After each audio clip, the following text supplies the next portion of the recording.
ధీరేంద్ర అయితే అక్కడ ఉన్న పిఏ వాళ్ళను డబ్బులు అడుగుతూ ఉంటాడు. ఆ మాటలకి అక్కడ ఉన్న పిఏ వాళ్ళు అయితే లేదు సార్ ఇవ్వడం కుదరదు అని చెప్పేసి అయితే అంటూ ఉంటాడు. ఆ మాటలకి అక్కడ ఉన్న ధీరేంద్రకి అయితే చాలా కోపం వచ్చి గట్టిగా అరుస్తూ ఉంటాడు.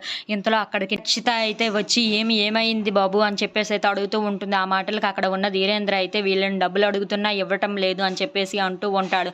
ఆ మాటలు వినగానే అక్కడ ఉన్న రక్షిత అయితే ఏంటి వాడు అడిగింది ఎంతో డబ్బుల్లాగా ఒక 10 లక్షలే కదా ఇమ్మన్నాడు, ఏంటి వాడు జల్సా చేసుకోవడానికి అడిగాడా, లేదు కదా వాడు ఖర్చుల కోసమే కదా అడిగాడు అని చెప్పేసి అయితే అంటూ ఉంటుంది. ఆ మాటలు వినగానే అక్కడ ఉన్న వాళ్ళ బామ్మగారు అయితే పట్టాభిషేకం జరిగింది జయేంద్రకి, తనకి నచ్చితేనే తను ఇవ్వగలడు లేదంటే ఇవ్వడు అని చెప్పేసి అయితే అంటూ ఉంటుంది. ఆ మాటలు వినగానే అక్కడ ఉన్న ధీరేంద్ర అయితే చాలా కోపంగా ఇంకా ఆపండి, నాకు ఇస్తారా లేదా, ఇక్కడ నీ ఇంట్లో నేను బెచ్చగాడులా కనిపిస్తున్నానా, మీ అందరికీ నేను ఎలా కనిపిస్తున్నాను, నేను ఈ ఇంట్లో ఉండాలా వెళ్ళిపోవాలా, పదండి అమ్మ నాన్న మనందరం కలిసి ఇక్కడ నుండి వెళ్ళిపోదాం, వీళ్ళు మనల్ని ఎలా చూస్తున్నారో నాకు అర్థమవుతుంది, అందుకే మనం ఇక్కడ ఉండడానికి వీలు లేదు, మనం ఇక్కడ నుండి వెళ్ళిపోదాం అని చెప్పేసి అయితే అంటూ ఉంటాడు. ఆ మాటలు వినగానే ఇంట్లో ఉన్న వాళ్ళందరూ అయితే ఒక్కసారిగా షాక్ అయిపోయి వాళ్ళ వైపు చూస్తూ ఉండిపోతారు. If you like this video please like, share and subscribe friends.